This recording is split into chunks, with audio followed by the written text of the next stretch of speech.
Welcome to you on digital publish channel. আজকের subject লুসেন্টের general নলেজের ইংলিশ থেকে সম্পূর্ণ বাংলাতে ট্রান্সলেশন। আজকের টপিকস ফিজিক্সের ফ্রিকশন।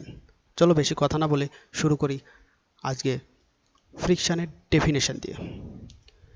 তো ফ্রিকশন এর বাংলা মানেটা জেনে নিই। ফ্রিকশন হল এর বাংলা মানে হলো ঘর্ষণ বা বাধা। এর ডেফিনেশনটা বলেছে the force which opposes the relative motion between two bodies in the contact is called friction. তো দুটো বস্তুর এর মধ্যে যখন স্পর্শ অবস্থায় থাকে তখন ওদের মধ্যে যে পারস্পরিক গতির বাধা দেয় তাকেই বলা হয় ফ্রিকশন। ঠিক আছে। আর তারপর ফ্রিকশন বলেছে friction is of two types. Friction কয় ধরনের? দুই ধরনের। Number 1 static friction and number 2 kinetic friction. Okay, তো ফ্রিকশন দুই ধরনের। এবার স্ট্যাটিক ফ্রিকশন এর ডেফিনেশনটা জানি এবং বিস্তারিত স্ট্যাটিক সম্পর্কে জেনে নিই। প্রথম বলেছে the force of friction which is introduced when there is no relative motion is called a static friction. বলেছে ফ্রিকশনের সেই অবস্থাকে বোঝায় যেখানে কোনো বস্তুর মধ্যে কোনো রকম গতি শক্তি থাকবে না, তাকে স্ট্যাটিক ফ্রিকশন বলে। এক কথায় বলা যেতে পারে কোনো বস্তু স্থির অবস্থায় থাকে সেইটাকে স্ট্যাটিক ফ্রিকশন বলা হয়। ঠিক আছে। এইবার বলেছে static friction is a self adjusting force.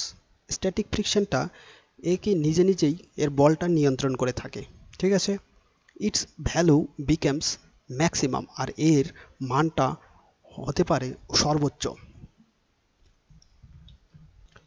When the applied force on its body is mass that of the body is about to slide. যখন একটা বস্তুর উপর বল প্রয়োগ করা হয় যখন বস্তুটা চলতে শুরু করার ঠিক আগের মুহূর্ত যেই অবস্থায় থাকে, মানে কোন একটা বস্তু যখন বল প্রয়োগ করলাম ওই বস্তুটা একটা নির্দিষ্ট বল প্রয়োগের পর ওটা চলতে শুরু করবে, ঠিক তার আগের মুহূর্তটাকে যে বল প্রয়োগ করা হয় সেই বলটা হচ্ছে ম্যাক্সিমাম হয় স্ট্যাটিক ফ্রিকশনের। ঠিক আছে, তাহলে ওইটা হচ্ছে স্ট্যাটিক ফ্রিকশনের সর্বোচ্চ ভ্যালু। তারপরে নেক্সট বলেছে maximum value of static friction is called limiting friction. তো ওই যে সর্বোচ্চ ভ্যালু স্ট্যাটিক ফ্রিকশনের যে সর্বোচ্চ ভ্যালু, ওই সর্বোচ্চ ভ্যালুটাকেই আরেক কথায় কি বলা হয়? Limiting friction. তাহলে বলা যেতে পারে যে static friction is also called limiting friction. Okay, next বলেছে যে কাইনেটিক ফ্রিকশন। এইবার কাইনেটিক ফ্রিকশন এর ডেফিনেশনটা কি দেখো। Definition the friction which acts when a body slide over the surface of other body is called kinetic or dynamic friction. যখন একটা বস্তু অন্য আরেকটা বস্তুর উপর চলতে শুরু করে, স্লাইডিং বা রোলিং করে, ঠিক আছে, তাকে বলা হয় কাইনেটিক ফ্রিকশন। ঠিক আছে, অথবা ডাইনামিক ফ্রিকশন। তো কাইনেটিক ফ্রিকশন এবং ডাইনামিক ফ্রিকশন একই নাম। ওকে, তো কাইনেটিক ফ্রিকশনের একটা উদাহরণস্বরূপ বলা যেতে পারে বল বিয়ারিং। ঠিক আছে, অথবা বলা যেতে পারে যে কোনো একটা ভারী বস্তুর ওর নিচে কোনো একটা গোলাকার গাছ রেখে বা গোলাকার কোনো রড রেখে ওটাকে ভারী বস্তুটাকে টানতে টানতে নিয়ে যাওয়া, এটা কাইনেটিক ফ্রিকশনের একটা উদাহরণ দেওয়া যেতে পারে। ঠিক আছে, নেক্সট কি বলেছে দেখো, kinetic friction is less than the limiting friction. আর কাইনেটিক ফ্রিকশন সবসময় কম হয় লিমিটিং ফ্রিকশনের থেকে। ঠিক আছে, এবার নেক্সট কি বলেছে দেখো, kinetic friction is independent of relative speed between the bodies provided the speed is small. তো কাইনেটিক ফ্রিকশন সবসময় স্বাধীন থাকে দুটি বস্তুর মধ্যে, যেটা রিলেটিভ স্পিড মানে পারস্পরিক সম্পর্ক কোনো বস্তুর এবং ওই বস্তু দ্বারা অন্তর্ভুক্ত খুব কম গতিবেগ, এই দুটোর মধ্যে সবসময় কাইনেটিক ফ্রিকশন স্বাধীন থাকে। তারপরে নেক্সট কি বলেছে দেখো, ফ্রিকশন ডিপেন্ড আপন নেচার অফ কন্ট্যাক্ট সারফেস। এটা ভেরি ভেরি ইম্পর্টেন্ট যে ফ্রিকশন বা ঘর্ষণ বা বাধা কিসের উপর নির্ভর করে। এটা কন্ট্যাক্ট অফ সারফেস মানে সারফেস মানে তল এর পরিস্থিতি, তলটা কেমন হবে, মসৃণ না অমসৃণ, এর উপর নির্ভর করে ফ্রিকশন। ঠিক আছে। Next, due to roughness the friction increase. আর রাফনেস মানে অমসৃণ হলে ফ্রিকশন বাড়ে, আর মসৃণ হলে ফ্রিকশন কমে যায়। ঠিক আছে। নেক্সট বলেছে friction is independent of microscopic area of contact. আর এই ফ্রিকশন সবসময় কি থাকে, স্বাধীন থাকে মাইক্রোস্কোপিক এরিয়ার স্পর্শে। ঠিক আছে। Next, friction is proportional to the normal direction. আর ফ্রিকশনটা সমানুপাতিক হয় সাধারণ প্রতিক্রিয়ার, সাধারণ প্রতিক্রিয়ার সমানুপাতিক হয় ফ্রিকশন। ওকে। নেক্সট, তারপরে বলেছে দেখো রোলিং ফ্রিকশন। রোলিং ফ্রিকশন, এই রোলিং ফ্রিকশন এর উদাহরণ এখানেও বলা যেতে পারে যে বল bearing. Okay. This kind of friction acts when a body rolls over the surface of other body। তো এই ধরনের ফ্রিকশন কাজ করে একটা বস্তুর উপর আরেকটা বস্তুর রোলিং করে, মানে একটা বস্তুর উপর থেকে আরেকটা বস্তুর রোলিং করে সেই যে বলটা ক্রিয়া করে ওখানেই রোলিং ফ্রিকশন হয়। ঠিক আছে। এইখানে তারপরে দেখো নেক্সট কি বলেছে, rolling friction is much smaller than that of kinetic friction. আর কাইনেটিক ফ্রিকশনের থেকেও রোলিং ফ্রিকশনের মানটা খুবই কম হয়। তাহলে এখান থেকে পরিষ্কারভাবে বোঝা যায় যে স্ট্যাটিক ফ্রিকশনের ভ্যালু সব থেকে বেশি, তারপরে কম আছে কাইনেটিক ফ্রিকশন, তার থেকেও কম হলো রোলিং ফ্রিকশন। ওকে। এবার নেক্সট দেখো সেন্ট্রিপেটাল ফোর্স। সেন্ট্রিপেটাল মানে অভিকেন্দ্রিক বল। ওকে। তো সেন্ট্রিপেটাল ফোর্স মানে অভিকেন্দ্রিক বল when a body travels along a circular path। বলেছে যখন একটা বস্তু একটা বৃত্তাকার পথে ট্রাভেল করে মানে ঘোরে, ইটস ভেলোসিটি চেঞ্জ কন্টিনিউয়াসলি। আর ওর গতিবেগ অনবরতই পরিবর্তন হতে থাকে। Naturally an external force always acts on the body towards the centre of the path. আর প্রাকৃতিকভাবে একটা বাইরে থেকে শক্তি সবসময় ওই বস্তুর ওপর বল প্রয়োগ করে, ঠিক আছে, কেন্দ্রের দিকে। এটাকে যদি ভালো করে বলা যায় তাহলে দেখো এরকম হয়, মনে করো এই একটা সার্কুলার পাথ, এইখানে এই বস্তুটা ঘুরছে আর বাইরে থেকে একটা বল প্রয়োগ করেছে, এটা সেন্টার, বাইরে থেকে বল প্রয়োগ করে এই বস্তুটাকে সবসময় কেন্দ্রের দিকে নিয়ে আসছে, এটা হয় রাইট। ঠিক আছে। এখানে তাই বলেছে রোলিং সেন্ট্রিপেটাল ফোর্সের। এইবার নেক্সট কি বলেছে দেখো, the external force required to maintain the circular motion. আর সার্কুলার মানে বৃত্তাকার পথে ঘোরার জন্য বাইরের থেকে বল প্রয়োজন হয়ে পড়ে। Of the body is called centripetal force. ওই বস্তুর ওপর তখন তাকে বলা হয় সেন্ট্রিপিটাল ফোর্স বা অভিকেন্দ্রিক বল। তা বাইরে থেকে যে বলটা প্রয়োগ করা হয় ওই বৃত্তাকার পথে ঘোরার জন্য, ওইটাকেই সেন্ট্রিপিটাল ফোর্স বলা হয়। নেক্সট কি বলেছে, নেক্সট বলেছে if a body of mass m is moving on a circular path. বলেছে এম ভরযুক্ত একটা বস্তু ওই একটা বৃত্তাকার পথে, মানে এই বৃত্তাকার পথে মনে করো ঘুরছে, ঠিক আছে, উইথ রেডিয়াস আর, ঠিক আছে, যার এটার ব্যাস মনে করো ব্যাসার্ধ r, with uniform speed v, আর একটা নির্দিষ্ট গতিবেগ যার মান হচ্ছে v, then the required centripetal force, তখন অর্জিত, ঠিক আছে, যে অর্জিত অভিকেন্দ্রিক বল এর মানটা হবে বা ভ্যালুটা হবে, দেখো এখানে একটা ফর্মুলা দিয়েছে যে F equals to M V square by R. ঠিক আছে। এখানে এম ইকুয়ালস টু বলেছে মাস, কোন একটা বস্তুর মাস, আর ভি হচ্ছে গতিবেগ, আর আর হচ্ছে রেডিয়াস। ঠিক আছে। তাহলে সেন্ট্রিপেটাল ফোর্স, কোন একটা বস্তুর সেন্ট্রিপেটাল ফোর্স নির্ণয় করতে গেলে আমি বলতে পারি যে F equals to M V square by R. এখান থেকে ম্যাথের কোশ্চেন থাকতে পারে, তো এই ফর্মুলাটা ভালো করে মনে করে রাখো। এবার নেক্সট বলেছে যে এক্সাম্পল অফ সেন্ট্রিপেটাল ফোর্স, উদাহরণ কিছু সেন্ট্রিপেটাল ফোর্সের। দেখো ফার্স্ট উদাহরণ দিয়েছে যে if a stone attached to a string is hurled in a circular path, the required centripetal force is supplied by the tension in the string. বলেছে যে একটা পাথর, ওই পাথরকে যদি একটা সুতো দিয়ে বাঁধা হয় এবং বৃত্তাকার পথে ঘোরানো হয়, তাহলে এখানে ওই সুতোটাই সেন্ট্রিপেটাল ফোর্স সাপ্লাই করে থাকে, ঠিক আছে, পাথরকে। এটা একটা এক্সাম্পল। নেক্সট এক্সাম্পল কি বলেছে দেখো, for the motion of planet around the sun. তো গ্রহগুলি যে গতি সূর্যের চারপাশে, the required centripetal force is supplied by the gravitational attraction of sun. তো এখানে যে সেন্ট্রিপেটাল ফোর্সটা দিয়ে থাকে সেটা সূর্য ওর মাধ্যাকর্ষণ শক্তি, ঠিক আছে।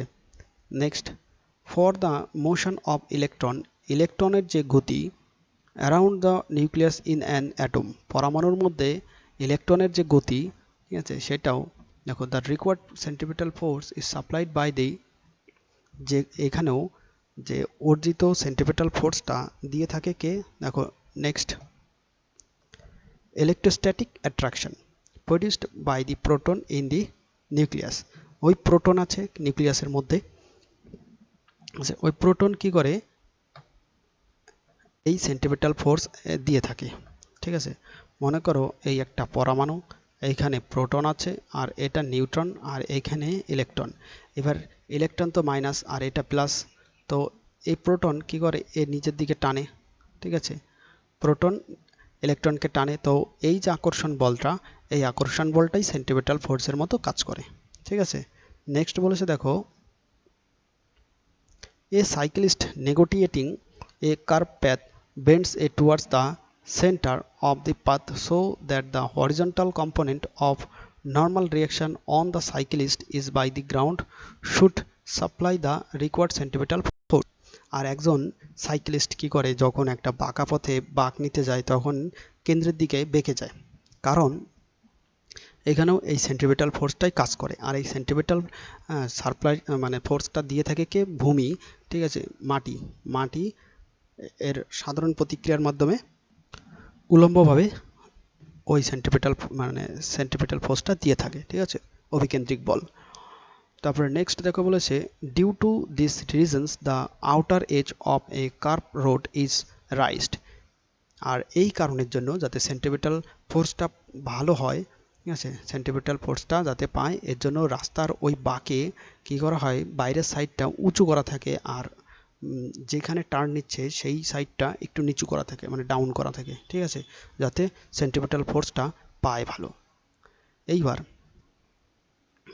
নেক্সট বলেছে, this is called banking of road. আর এই যে বাইরের সাইডটা উঁচু করে দেওয়া হয় ওটাকে বলা হয় banking of road, okay. Next দেখো বলেছে সেন্ট্রিফিউগাল ফোর্স। এই সেন্ট্রিফিউগাল ফোর্সটা সম্পূর্ণ সেন্ট্রিপেটাল ফোর্সের বিপরীত, মানে অভিকেন্দ্রিক বলের বিপরীত হচ্ছে সেন্ট্রিফিউগাল ফোর্স বা অপকেন্দ্রিক বল, ওকে। তো সেন্ট্রিফিউগাল ফোর্স এর বাংলা মানে হলো অপকেন্দ্রিক বল। এর ডেফিনেশন কি বলেছে, in applying the Newton's laws of motion. তো গতির মানে নিউটনের গতিসূত্র অনুযায়ী বা অ্যাপ্লাই করে, we have to consider some force which can not be assign to any object in the surroundings. তো আমরা ওই নিউটন এর গতিসূত্র অনুযায়ী অ্যাপ্লাই করে, ঠিক আছে, এমন কিছু বল আছে বা কাজ আছে যেগুলো সংজ্ঞায়িত করা যায় না আমাদের চারপাশের বস্তুকে, যে কোনো বস্তুকে, ঠিক আছে। নেক্সট দেখে বলেছে, this force are called pseudo force or inertial force. তো এই ধরনের শক্তিকে বলা হয় সিউডো ফোর্স বা ছদ্মবেশী ফোর্স অথবা ইনার্শিয়াল ফোর্স বা অন্তর্নিহিত বল, ঠিক আছে। Centrifugal force is such a pseudo force. আর এই সেন্ট্রিফিউগাল ফোর্সটা এই ধরনের একটা ছদ্মবেশী বল, ঠিক আছে। It is equals and opposite to centripetal force. এটা সমান এবং বিপরীতমুখী সেন্ট্রিপেটাল ফোর্সের। কোনটা, এই সেন্ট্রিফিউগাল ফোর্সটা মানে অপকেন্দ্রিক বলটা সমান এবং বিপরীত প্রতিক্রিয়া করে অভিকেন্দ্রিক বলের, ঠিক আছে। এবার নেক্সট বলেছে, cream separator centrifugal dryer work on the principle of centrifugal force. আর ক্রিম সেপারেটর ওই দুধ থেকে যে ক্রিম আলাদা করে, ওই যে আলাদা করার যে জিনিসটা বা মেশিনটা বা যন্ত্রটা ওইটা, আর সেন্ট্রিফিউগাল ড্রায়ারটা ও এই সেন্ট্রিফিউগাল ফোর্সের সূত্র অনুযায়ী কাজ করে। ঠিক আছে, এবার নেক্সট দেখো বলেছে centrifugal force should not be confused as the reaction to centripetal force became force of action and reaction acts on the different bodies। আর সেন্ট্রিপিটাল ফোর্স, এই সেন্ট্রিফিউগাল ফোর্সটা আচ্ছা মানে অপকেন্দ্রিক বলটা এর আর অভিকেন্দ্রিক বলের মধ্যে মানে গুলিয়ে যাওয়ার কনফিউজটার কোনো কারণ নেই, কারণ এরা দুটোই বলটা আলাদা আলাদা বস্তুর ওপর ক্রিয়া করে থাকে, ক্রিয়া এবং প্রতিক্রিয়া দুটোই করে থাকে, তাই এটার কনফিউজের কোনো কারণ নেই। তারপরে নেক্সট দেখো বলেছে যে moment of force, moment of force এর বাংলা মানে করলে হবে বলের মুহূর্ত। ঠিক আছে, তো এর ডেফিনেশনটা কি? The rotational effect of A force on a body about an axis of rotation is describe in term of moment of force. তো কোনো একটা অক্ষদণ্ডের ঘূর্ণন ওর অক্ষদণ্ডের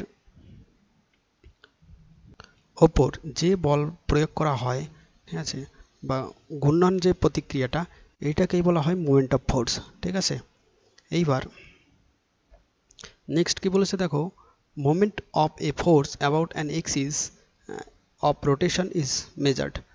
তো মোমেন্ট অফ ফোর্স এর যে এক্সিসের যে ঘূর্ণনটা এটা মাপা হয়, মানে অক্ষের যে ঘূর্ণন সেটা মাপা হয় as the product of magnitude of force.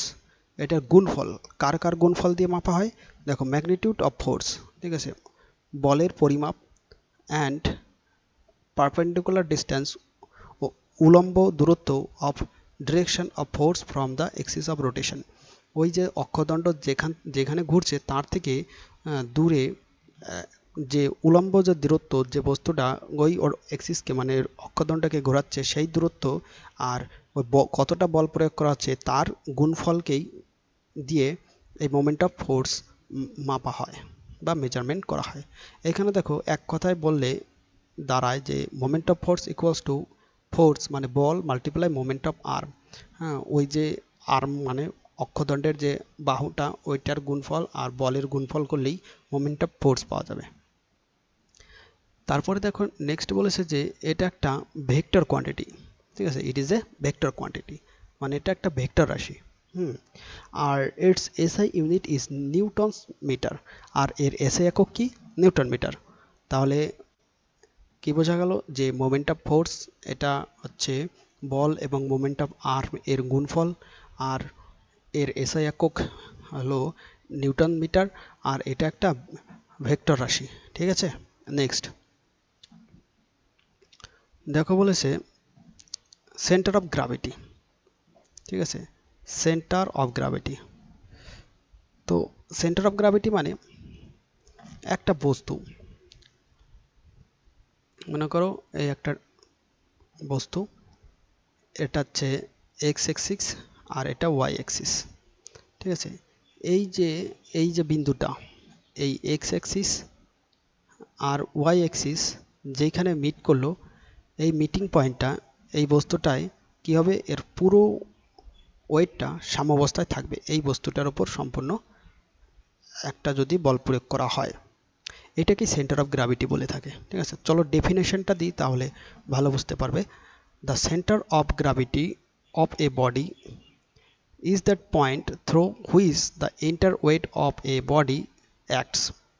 তো সেন্টার অফ গ্র্যাভিটি হলো একটা বস্তুর এমন একটা বিন্দু, ঠিক আছে, যেখানে ওর সম্পূর্ণ ওয়েটটা কি হবে, কার্য করবে ওই বিন্দুতে।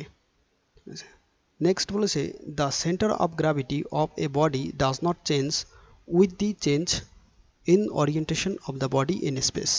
তো আর এই সেন্টার অফ গ্র্যাভিটি, ঠিক আছে, কখনোই পরিবর্তন হবে না যদি এটাকে মহাকাশেও ঘোরানো হয়। ঠিক আছে, বা মহাকাশেও ঘোরে এমন অবস্থায় বা আকারে কখনোই এর যদি পরিবর্তন হয় তাহলে সেন্টার অফ গ্র্যাভিটিও পরিবর্তন হবে না, এখানে এটাই থাকবে। ঠিক আছে, এবার দেখো নেক্সট বলেছে the weight of a body acts through centre of gravity in the downward direction.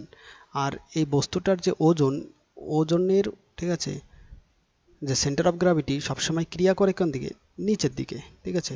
Centre of gravity নিচের দিকে ক্রিয়া করে। মনে করো এই বস্তুটার এইখান দিয়ে সেন্টার অফ গ্র্যাভিটি গিয়েছে, আর এ কি করবে, সবসময় এই নিচের দিকে ক্রিয়া করবে, সেন্টার অফ গ্র্যাভিটি। এবার নেক্সট বুক কি বলেছে দেখো, hence a body can be brought to equilibrium by applying a force equal to its weight in the vertical upward direction through center of gravity।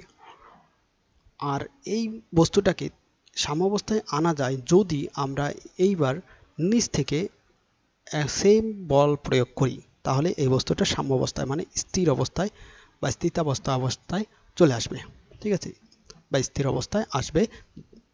ওকে, তাহলে এইবার নেক্সট দেখো কি বলেছে, যে ইকুইলিব্রিয়াম মানে সাম্য অবস্থা বা স্থির অবস্থা।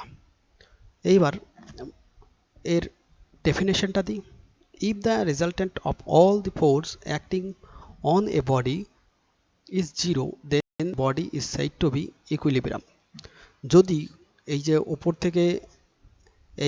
থেকে বল প্রয়োগ করলাম এবং নিচ থেকে বল প্রয়োগ করলাম, তাহলে যদি এই ওপরের বলটা এবং নিচের বলটা যদি সমান হয় অথবা জিরো হয়, তাহলে ওই বস্তুটা কি স্থির অবস্থায় চলে আসবে। এইটাকেই বলা হয় ইকুইলিব্রিয়াম। ওকে, নেক্সট দেখো বলেছে কি, যে if a body is in equilibrium, যদি একটা বস্তু স্থিতাবস্থায় থাকে, it will be either at rest or in uniform motion. ওই বস্তুটা হয় স্থির অবস্থায় থাকবে অথবা একটা নির্দিষ্ট গতিতে ঘুরতে থাকবে। ওকে, তারপরে বলেছে if it is a rest, যদি ওটা স্থির অবস্থায় থাকে, the equilibrium is called static equilibrium.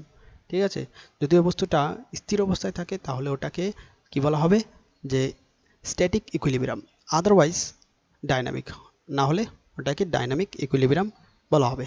ওকে, এবার নেক্সট দেখো বলেছে static equilibrium is of the following three types. আর স্ট্যাটিক ইকুইলিব্রিয়াম তিন ধরনের, ঠিক আছে। তাহলে স্ট্যাটিক ইকুইলিব্রিয়াম কত ধরনের, তিন ধরনের। ফার্স্ট কি বলেছে, যে স্ট্যাবল ইকুইলিব্রিয়াম। স্ট্যাবল মানে স্থিতাবস্থা। ওকে, এর ডেফিনেশন কি, if on a slight displacement from equilibrium position a body has tendency to regain its original position, it is said to be in stable equilibrium. এটার একটা উদাহরণ দিয়ে ভালো করে বুঝিয়ে দিই। মনে করো যে এইরকম একটা সারফেস আছে, ঠিক আছে। এইবার এই সারফেসের এখানে একটা বল আমি এখানে রেখে দিলাম। ওকে, এবার এই বলটাকে যদি আমি উপরে উঠিয়ে দিই এদিকে, অথবা এদিকে উঠিয়ে দিই, তাহলে এই বলটা এইখানে গিয়ে এইখান থেকে আবার এই জায়গায় চলে আসবে। ঠিক আছে, আসবে কিনা, কারণ সারফেসটা এমনই।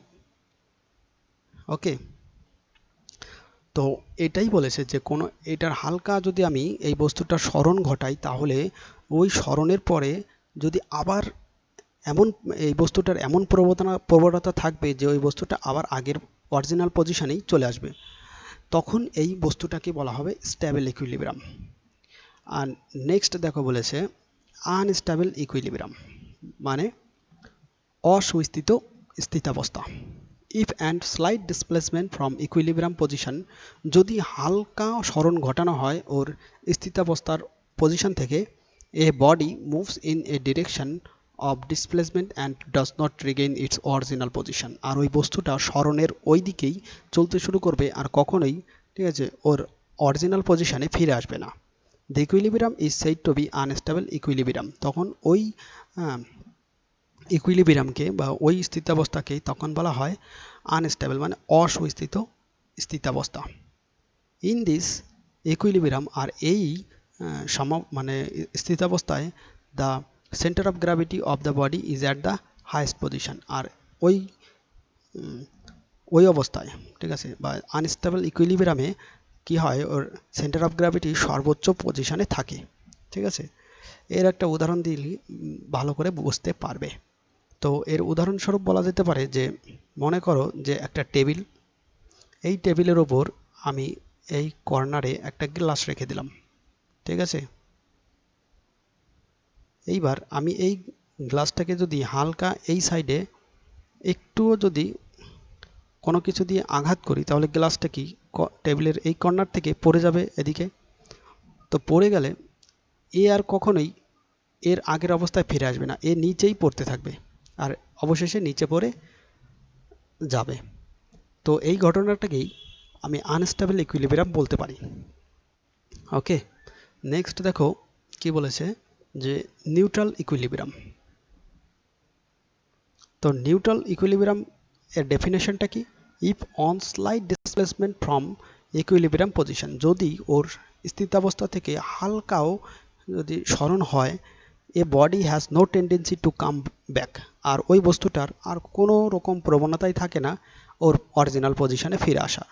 ঠিক আছে, এখানে তাই বলেছে to its original position or to moves in the direction of displacement. না সে ও অরিজিনাল পজিশনে ফিরে আসবে, না ও ওই সরণের দিকে, যেদিকে আমি ওর ডিরেকশনটা দিয়েছি মানে বল প্রয়োগটা যেদিকে করেছি সেই দিকে যাবে, তাহলে কোনোটাই করবে না। তখন এটাকে বলা হবে